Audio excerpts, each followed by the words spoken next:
अरे पावन महीना सावन आ गईल हो, देखी भक्ति में सभे रंगा गईल हो।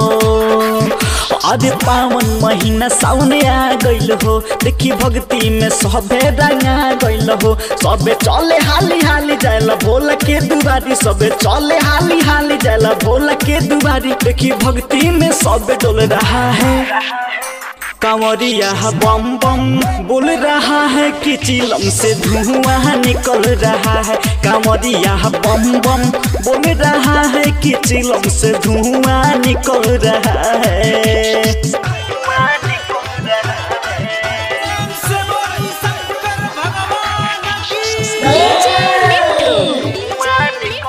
राजा पटसोनी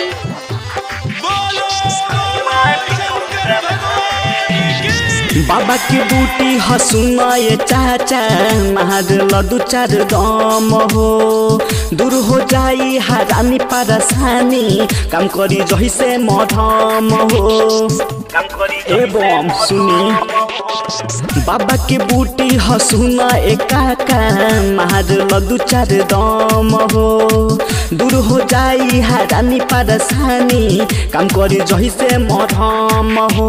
लइका त लइका हाँ बूढ़ा वो देखी, लइका त लइका हाँ बूढ़ा वो देखी, भक्ति में कैसे डोल रहा है। बाबू अब ए हम लोग गाना विचार दम खींची तब न पावर बढ़ी। कांवरिया बम बम बोल रहा है कि चिलम से धुआं निकल रहा है। कांवरिया बम बम बोल रहा है कि चिलम से धुआं निकल रहा है। प्रेम से बोलिए बाबा सोमेश्वर नाथ की। धुआं निकल रहा है, कांवरिया बम बम बोल रहा है कि चिलम से। जख्मी जितेंद्र कांवर के घंटी, देखी न कैसे बजावेले। अभिषेक कुंदनवा के देखी कैसे गरदा उड़ावेले। हाँ हाँ गुड्डू रख है कांवर के घंटी, देखी न कैसे बजावेले। मिंकू भैया बारे जे हमार गरदा गरदा उड़ावेले। गौवा जवार के जुलूस बा चलल, गौवा जवार के जुलूस बा चलल, भक्ति में सब गांजा मल रहा है।